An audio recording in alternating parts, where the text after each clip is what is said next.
Welcome back. Just before the break, we were talking to our guest today, Mr. Stephen Cole, about various things of the media world.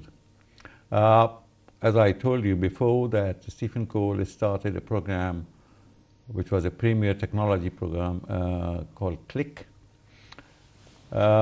Stephen, as we just talked about it during the break, that I feel that that was a little before its time. I think you're right, but I also feel it was the right time to launch the program. This was year 2000. Yeah. Most CEOs and people in business thought a hard drive was between London and Birmingham. They didn't know anything about technology at all. Now, I'd just come back from Moscow. I'd covered Putin's election, and it was a very good... First one. Yeah, first one, year 2000, 99, 2000, and bought some excellent vodka and caviar back for our New Year's Eve celebrations. So I was very popular. And I had two ideas. One for a new business program, because I didn't think business was covered particularly well on television, and I still don't think it's covered very well on television, because I don't know how to animate it or televise it apart from talking heads.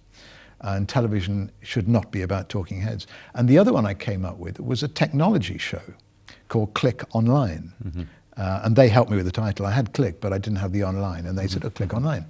And assigned me a producer and about 10 quid to go out and make a program. And one of the first things I insisted on was we would never film a computer, so you wouldn't see a screen on a screen. And every story, every bit of technology had to be told, if possible, in human terms, what difference it would make. Well, the early days were hard going. We covered a lot of shows and quite sort of cliched. And then another producer came in as editor, Richard, who's now living in California. Brilliant young man. And we clicked, to use the axiom. And he was very ambitious for himself, but he was also very ambitious for the program. And that's why, in the end, we took it to 27, 28 countries. And we also had the backing of BBC Worldwide, who gave us the budget, because when we went abroad to Japan or Taiwan, India many times, Bangalore, of course, Pakistan, Asia. And so I would do PR for BBC Worldwide, and they would pay for me for hotel bills, flights, and everything else. And then I'd take a producer and a cameraman. So the budgets were halved, and we would shoot 2 shows in one city, sort of consecutive weeks. And it really worked. It was so interesting.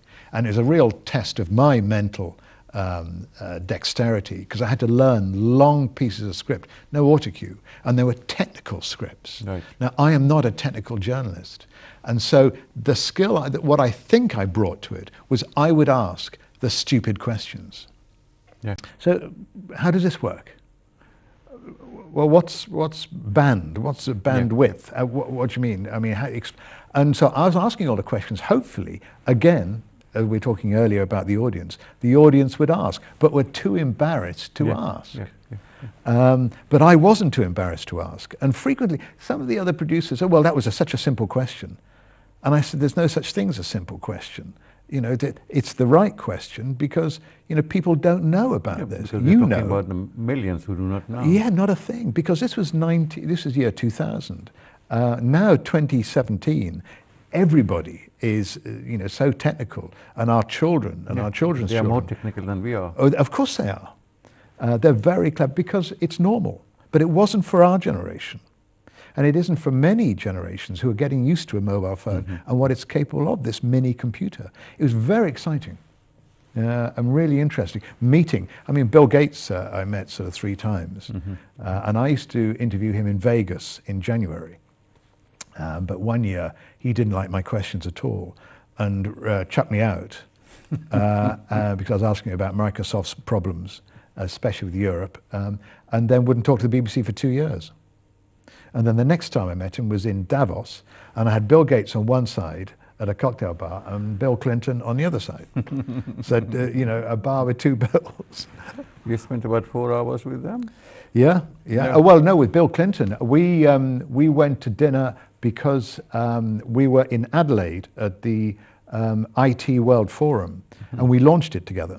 So I was then privileged, after launching this forum in Adelaide, to sit next to him for dinner for 4 hours. President Clinton. With President Clinton. And of course I was very excited because, I mean, this was just after Monica and after all these kind of things. Don't tell everything about Clinton right now, because we'll talk about that later. Okay, okay. It was very interesting. To talk about Monica. No. Well, somewhere I read that you have said that modern television bores you, or modern television news bores you.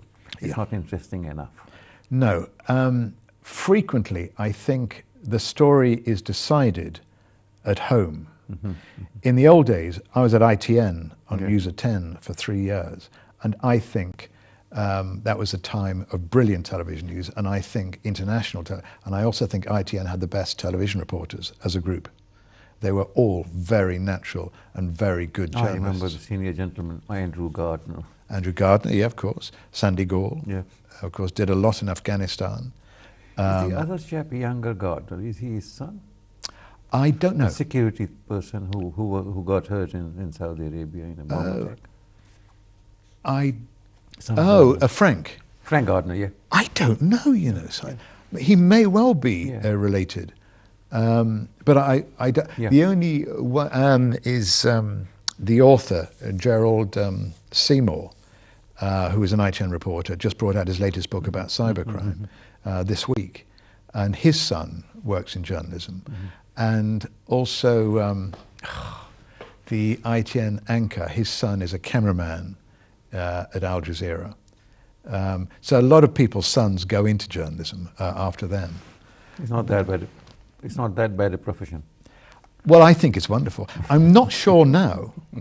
I'm not sure now, to be honest, because there are so many constraints and so much censorship and so little time to develop the story. And that's what I mean. I don't watch television news anymore.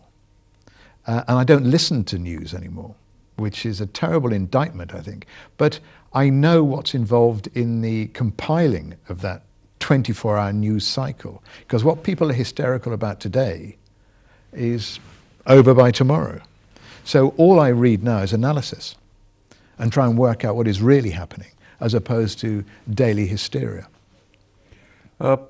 You're this great project of launching news channels for Sky, for Al Jazeera, for BBC, and another one?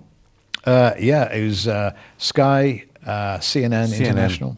BBC World. Yeah, BBC World. See, do you remember anything that was so exciting about, or was it just like routine that you went one after the other? It's like it's being at the beginning. So you can help shape the look and the tone and the direction the channel is going in.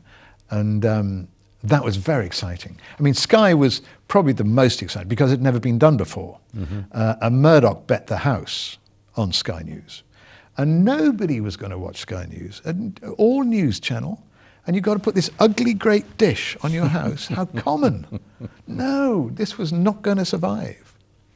And then, as we all know, Mr. Murdoch is a very clever businessman.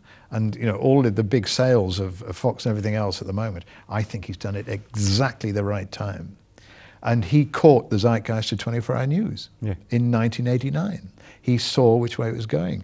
And the surprise for me doing that channel, doing Sky for the first time, was the fact we didn't have to stop after 2.5 minutes. Yeah.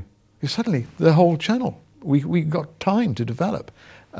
So a very exciting start, Sky News. CNN International was there when they asked me to go over to Atlanta to launch that one, was again exciting, a brand new facility, because they realized that the world was their oyster. There was room to expand. Now, you have to remember, there is no money in 24-hour news. It's a license to lose money. And the only way, mainly vanity projects by governments, the only way you can just about break even or make a few bob is if you do what CNN does, and that's shoot one story and then distribute across about 5 or 6 platforms, because they're, you know, CNN International, CNN Headline News, CNN Proper, CNN Spanish, so on and so on, and they can shoot one story but distribute. So you have, you know, a lot of different ways of getting advertising revenue. But generally, 24 Hour News is a loss leader. And I've always worked for people who have deep pockets, because they need them to do 24 Hour News properly. Because remember, as soon as you go into breaking news mode, there's no ads. Right. And there aren't many ads anyway on 24 Hour News. Nobody wants to advertise on 24 Hour News because it's so difficult for different territories and different licenses and different advertising. It takes a very sophisticated marketing operation to develop 24 Hour News advertising.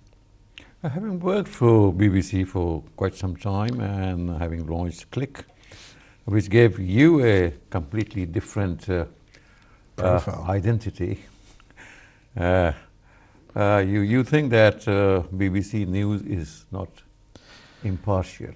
I don't anymore, sadly. I don't mind bias if it's recognised and admitted.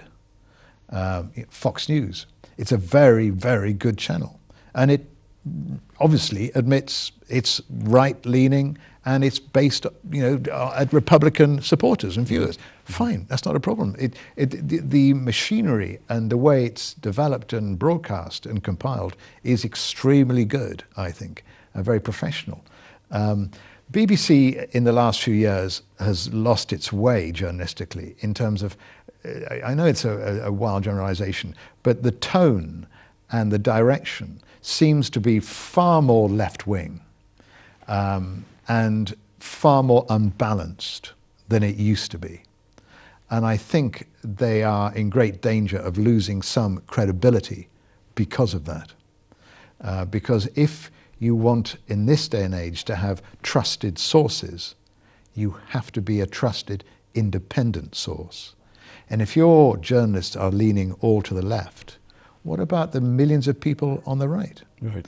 And there's not good or bad, it's just representation. Yep. You know, I'm not right or left, I'm looking at it objectively. And it's, you know, they're so hysterical over Trump and they're so hysterical over Brexit. Calm down, dears. Look at Rohingya was a classic. You know, they decided what the story was of the Rohingya in Burma and Bangladesh before they sent any reporters out. In my day, the reporter went out and found out what the story was and then reported back. But with that story, the BBC decided in Shepherd's Bush what the story was before sending the reporters to confirm what the story they decided. Yeah, but Rohingya is an older story. It's an old story, but you know, it suddenly turned Aung San Suu Kyi, who I interviewed at length, from sort of the heroine to the villain. Isn't that funny how it changed all of a sudden? Yeah, well, I would like to ask you about Aung San Suu Kyi as well. See, how can organizations like ours, I mean, smaller organizations, improve, I mean, this news gathering, news broadcasts and news reporting? How can we do that? I mean, we have a limited budget. Well, if you have a limited budget, you have to focus on what you think you do best. I mean, this is a great idea, this show, and it's obviously very popular from the guests you've had on up until now. But including present company. Exactly, excluding present company. But yeah, do what, I mean, don't get too ambitious. I think interviewing is a great skill and you can get a lot of information from a good interview. If you try and cover the world, you'll fail. I think you have to target certain issues and cover them particularly well. But then you have to decide, are you a television operation or are you a web operation? Right. You know, so the average age of viewers in America is getting older and older. CNBC, I looked at some figures the other day, I think the average age is about 65. CNN about 61, NBC about 63, 64. And that's an aging demographic. And they're the kids on the block with huge amounts of swag, huge amounts of money. But for the smaller television channels, I think you just have to decide what you do well and polish that until you really do it. And start to sell yourself online, to say, really big interview. I mean, when I was asked to do a couple of channels, I said, for the first 10 interviews I do, I want somebody from marketing and press to be in the interviews, to mark out some press lines, to flog to the papers, to send to the world, to say, okay, Stephen Cole, talk to, whatever. And getting, I mean, when Frost, who's a good friend, Sir David, because we launched Sky News together and Al Jazeera together. I remember his first interview, Tony Blair. Okay, Stephen, time to have a break. Unfortunate, but time keeps flying and we need to take this break. Don't go away, we'll be back soon.